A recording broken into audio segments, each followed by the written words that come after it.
Retrofuturism, nostalgia for the past that drives us to an ever better future. First of all, I'd like to thank everyone who is a regular fan of this channel, a contributor, for assisting me in getting to over 1,000 subscribers. We are at 1,033 subscribers and counting. It's amazing when you think about it. This channel having no edited content whatsoever, every single one of my videos being a direct audio recording with no edited footage, even one time. Being able to achieve over 1,000 subscribers with this type of content really goes to show that the message is what it's about for people. It goes to show that there's so many different people from various walks of life who are moved by the various messages we cover here. So on this channel, we cover a huge number of different topics. Everything from Gnosticism to antinatalism to all sorts of relational dating dynamic things, all sorts of things pertaining to history, to conspiracies, you name it. We talk about it around here. But most of all, what's most important to me personally is perpetuation of pleasure. Thus, the name of my channel, Perpetual Pleasurist. What's always inspired me personally about the aesthetic of the 80s and early 90s is the brightness of everything in connection to a genuine positive hope for the future. This combination of colors and lights and sounds and themes directly connected to a hope for the future, but combined with a gritty reality, makes such a beautiful aesthetic combination. And many people throughout the world agree. There's an entire genre of music that pertains to modern variations and modern creations that bring up the theme and the nostalgia of that time period. And it's very interesting too, because a lot of younger generation people are actually wanting to go back to the aesthetic of the 80s and 90s and go forward in our history with technology that looks and resembles a lot of those things from the past. So in this video, I want to talk more about Luciferian Gnosticism and how every single thing we do that's joy-inducing, pleasure-inducing, anything that ignites happiness in us is a weapon of war against the dark, horrifying nightmare that surrounds us all day, every day, all the time. It's those moments of joy and happiness that are the eternities. So when you think about paradise and eternity, think in terms of those joyful, happy moments you experienced that were lights amidst the darkness of this horrible world. Or those moments of darkness amid the excessive, blinding light of this world. Those moments hidden away in the shadows of just you by yourself or you and someone close to you, sharing the most intimate moments. The idea of paradise in the Luciferian Gnostic view is a place where you sustain exactly what you desire for as long as possible with your own efforts combined with the efforts of those close to you in a very intentional way. And you do it as an act of rebellion against reality as is, imposed on you and others. You take the good and reject the bad. You take what's useful, reject what's not useful. So we live in a world today where people's idea of paradise is not necessarily a hyper-fixated on each and every moment concept of paradise, but rather it's an idea of a constant variety of activities in ever different directions as what constitutes it. But paradise actually more specifically consists of those very specific instances of exact visuals, exact movements, exact sounds on repeat eternally, for as long as you want them repeated. A containment bubble of specific visuals, specific sounds, specific things. Take, for instance, this specific image right here, this drawn design. This design is a stationary image on a piece of paper. So you could consider each one of these swirls to be a different paradise state. Okay? So each one of these swirls representing a different paradise state has in the center this white dot. Okay? So each one of these swirls you can consider to be a specific series of visuals, images, thoughts, and feelings in an eternal repeat cycle. So the way this works is when you're meditating or when you're lucid dreaming, when you're left alone with the calm of your own thoughts, the way to tap into these paradise states is to always go back to the same exact specific visuals that you went back to before. The same visuals that gave you the greatest joy the last time you meditated, the last time you were deep in your thoughts. Because the idea is to create and sustain a paradise state, you have to keep those specifics in place. So the idea with the chanting of mantras that you'll read about in the Sanskrit/Vedic literatures, the Hare Krishna literatures, etc., is you'll find this concept of specific sound vibrations connected to specific forms, connected to specific eternal pastimes, eternal playtimes, rather. And the idea is that those specific sounds connect with those specific eternal paradise playtimes, because they're the same sounds on repeat over and over, thus the same visuals and images on repeat over and over. Because if you think about it deeply, think about what's going on here. Anything other than the specifics that you're desiring to a maximum is something other than your ideal paradise state, isn't it? So for it to remain your ideal paradise state, it has to remain those exact visuals and images and sounds that bring you individually the greatest joy. There is no such thing as two separate individuals having the exact same version of paradise. This is an under-discussed topic in circles of esotericism, where there's various ideas of paradise that involve this amalgamated, sort of a universal paradise for everybody together to dwell in, right? Almost like just another alternate Earth or another alternate series of planets where it's just this generic, feel-good place where everybody's happy no matter what they're doing. But actually, paradise is much more specific to the individual in every case than that. And you can see how and you can see why. So the correct understanding of paradise is those states that you eternally maintain very intentionally, very much so on purpose. Because you'll notice you're always at war every day of your life. You're always at combat against things that are outside of those exact details, aren't you? Right? So your urges to have to eat certain things, or to be in certain places, or to be doing a specific thing throughout the day, those urges, whatever they may be, are never 100% totally completely met in the exact way you want them, are they? There's always something interfering or off or disturbing in the way of those maximal ideals, right? No matter how close you are to those maximal ideals, it's still not all the way there, not all the way exactly what you want to the maximum, even if it's close. And in most people's cases, their paradise states are very far from their daily meditative experiences and physical manifestations in their life. Very far from that. So the idea is when you are meditating and thinking and feeling things pertaining to what you desire to a maximum, you have to make sure to keep doing the same things. Keep desiring the same things. Keep feeling the same things.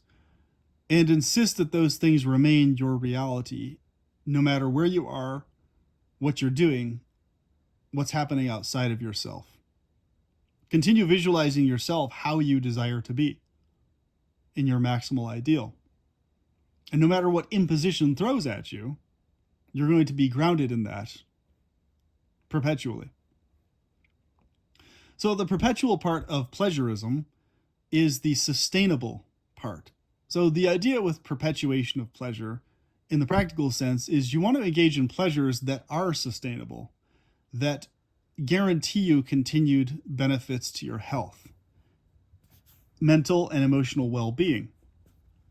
Using hardcore drugs or things that leads to side effects afterwards that are bad side effects, those are not forms of perpetuated pleasure, obviously, because by nature they cannot sustain themselves. They're guaranteed to be followed by a crash. When you're engaging in perpetual pleasure, you're engaging in things that only sustain your ongoing pleasure and nothing else otherwise. So, recognize the beauty and the sacredness in warfare against what is imposed, versus looking at that as something to be disgusted at and pissed off at and grossed out by. Embrace the sacredness of the fact that you are fighting against what is imposed, mentally, emotionally, and physically, to the maximal ability you have. Because you'll notice that one of the deepest realizations about all realities is that every sentience that exists is a variation of bad or evil. However, there are things you can do to ensure that you become the type of bad or evil you desire to be that is worth pursuing.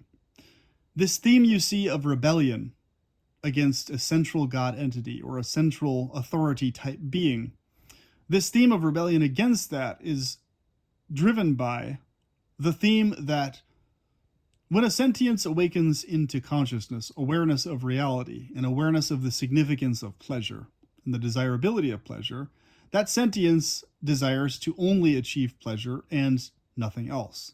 That sentience desires to ever increase pleasure and nothing else. So sentience by nature is rebelling against non-sentience. Sentience by nature is rebelling against root reality as is, and this is an eternal, forever ongoing thing.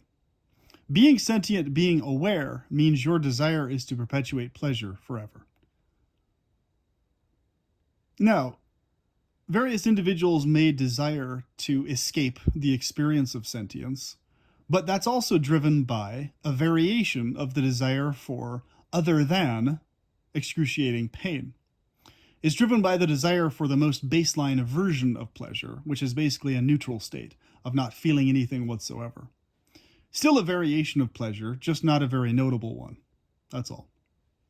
So, in any case, even the cases where people want to escape sentience entirely, it's still driven by some variation of desire for pleasure, however baseline it may be. So reading the theme in the Bible of Satan's rebellion against God, Lucifer's rebellion against God, or any other type of cosmic rebellion against something that was there before. The thing that was there before, the baseline thing, is always the thing that is being opposed, because obviously the thing that is there already has a flaw in it that needs fixing. But that flaw may be unfixable eternally. And so upon realization of that, the entity that rebels against that flaw that needs fixing, knowing that that flaw is unfixable, does the best that it can to ensure a sustained state that is a warped variation of the as-is. So when you hear these concepts of mutation and perversion and twisting, distortion, glitching, etc., all of these themes are actually sacred themes if used intentionally. If you create intentional glitches within reality, intentional warps, intentional twists, intentional bizarre scenarios that are outside of what is there at the baseline. So let me give you a few examples. We live in a world where it's a big hodgepodge Take the world of romance, for example. Romantic relationships, loving relationships.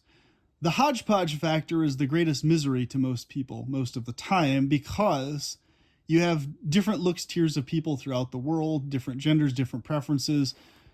The person who aligns with you psychologically, emotionally, mentally, and otherwise, along with being your looks match and looks tier and person you desire, tends to never be in the right place at the right time for you. In most cases, most people end up having to make do with something other than what their maximum ideal is in a romantic partner, in a romantic setting, with very few exceptions throughout the world.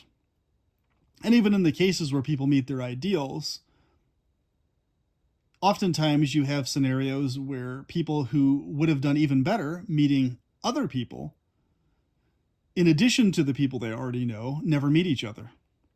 And what happens is you have a world full of people never meeting their full potential, in the positive sense, individually or with each other. They only ever get to a certain degree of that potential, and that's it. And many people never even come close to that potential.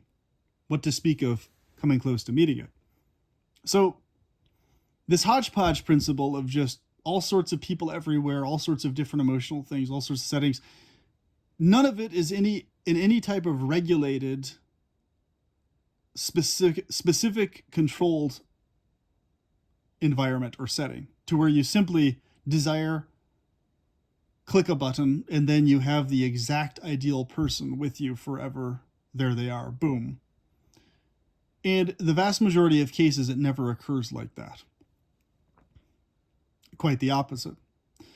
But if we did have a world where people simply pushed a button and had their exact ideals met then and there in every single case, that version of a world would actually be very contrary to the world and reality as is. But it would be far more beneficial for every sane, level-headed, stable being within reality. The only beings who would be disturbed by such a situation are beings who are not stable, who are not regulated, who are not grounded, whose desires always change and do not remain the same, and therefore who are their own worst enemies. Those who are grounded, who have the same desires at all times, whose desires do not change, whose desires simply increase and grow, would be genuinely in as close to paradise as possible in such a world. So if you created a neighborhood or a community or a place where everybody had access to their exact details of looks, of personality, of behavior in every one of their partners, singular or plural, that world would actually be the perfect world for level-headed, grounded people. Or as close to perfect as possible. Of course, perfect in this sense, we mean perfect in the figurative sense versus the literal sense.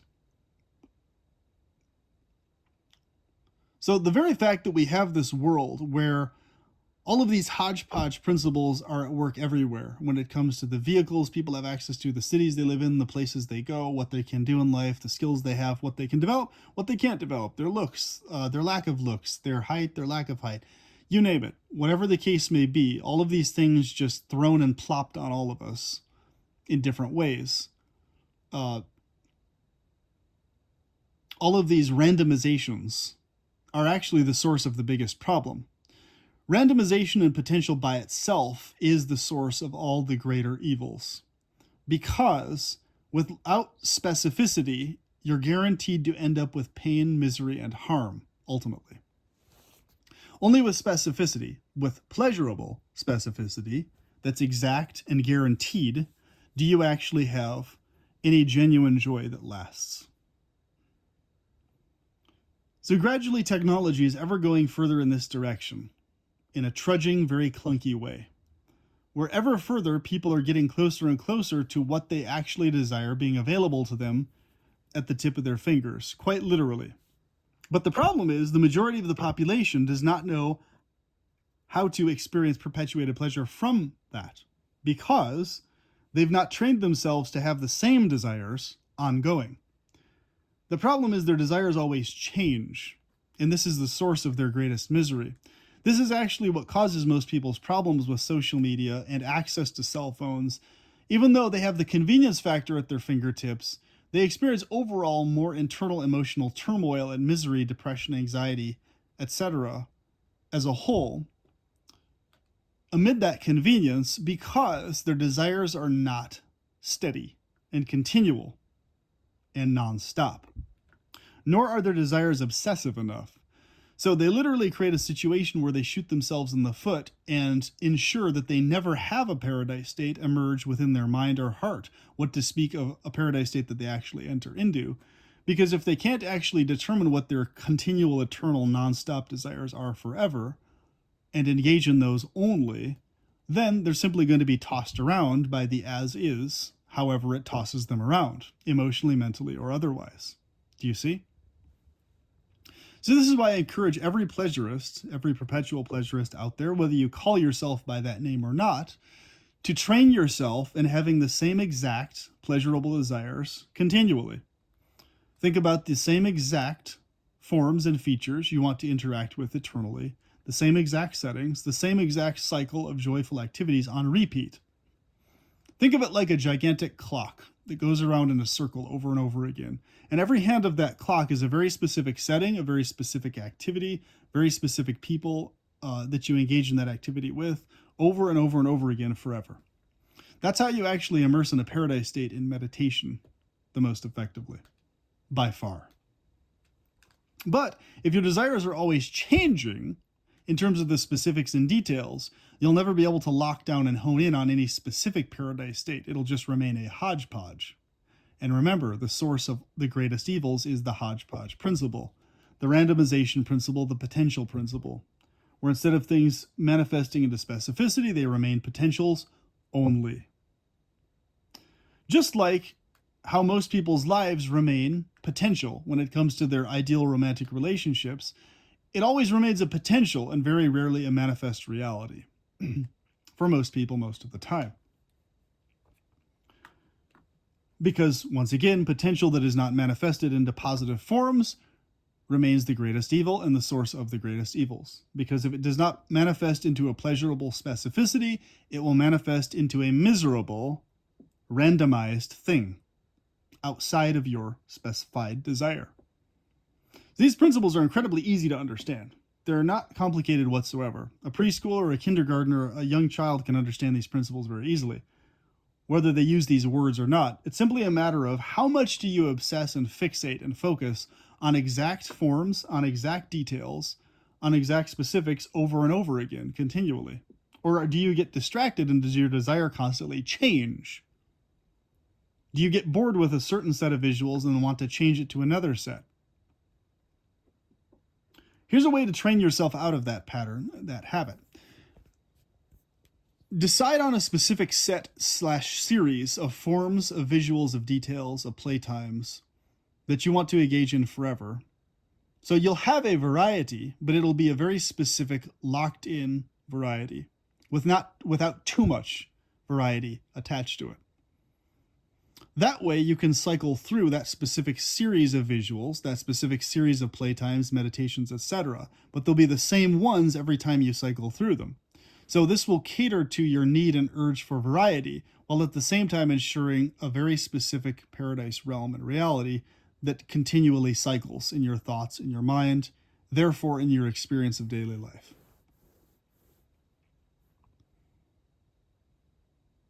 So, one of my advantages, I feel, throughout my life has been my ability to spontaneously, naturally do this, to naturally obsess to incredibly intense degrees on exact visuals of what I desire sexually, romantically, interpersonally, in terms of visuals, colors, settings, etc. And I've been very easily satisfied by the same meditations and visuals over and over again, without any need for change or variety to those visuals or meditations. But I've realized that the vast majority of people I've encountered through life have a much harder time doing that. They need genuinely much more variety than I need in their meditations, thoughts, desires, etc. So therefore, they're always being tugged and pulled by reality as is outside of them, seeking a different thing all the time. And this comes back to them having an unsatisfiable nature at the core.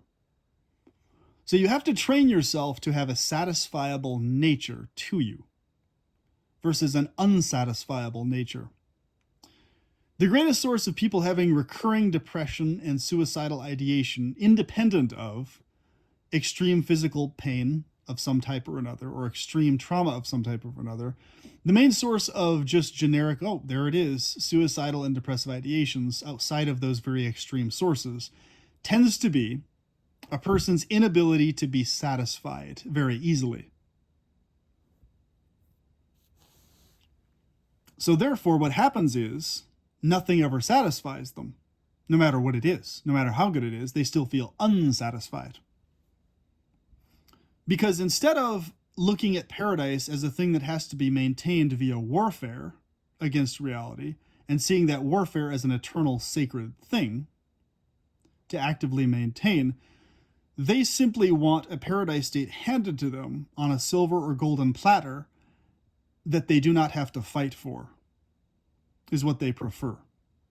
Because they do not attach a sacred significance to the warfare attached to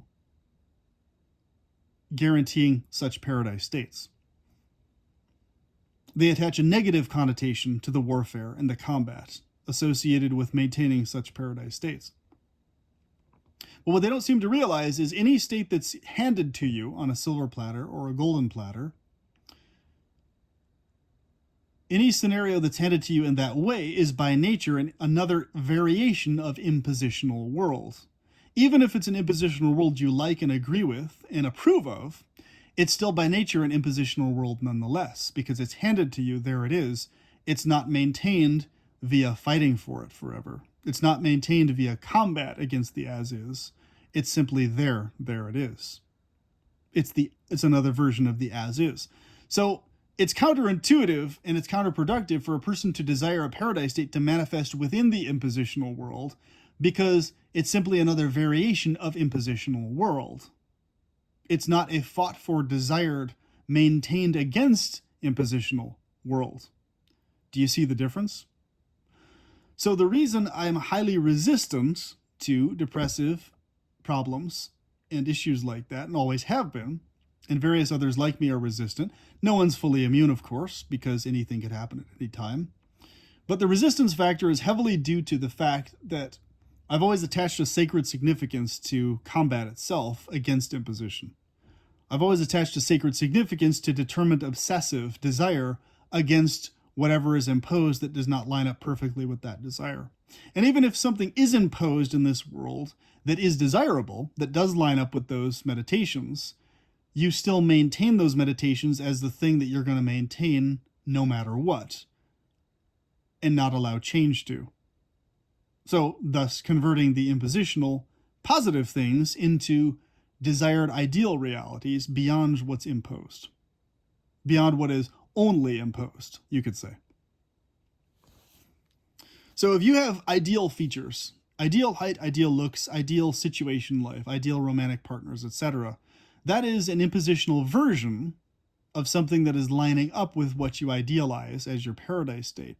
So in order to maintain those ideals, maintain those same visuals and those same ideals of their forms, of their personalities, of your form, of your personality, of what you want to keep doing, in spite of and amidst the body outside of you gradually starting to decay, your form and their form starting to get old and decrepit, them dying of disease, you dying of disease, or of an injury, or torment, or whatever the case may be, of a random violent attack. Amidst all those outer impositional things happening, as long as your meditations and your fixation remains on your obsessive desired ideal, then you'll be able to maintain that paradise state. And ideally, hopefully, you'll be able to maintain that state after dying and leaving the bodily state here. At least that's the goal. So with that said, I will talk to you soon. Feel free to send me an email at perpetualpleasurist@gmail.com if this concept strikes a chord with you and if you find inspiration therein. Please let me know what you think, and let me know about how your specific meditations and fixations have helped you in your resistance and rebellion against impositional reality as is outside of you. Perpetual Pleasurist signing out and plunging in. And I hope you do the same. Have a good one.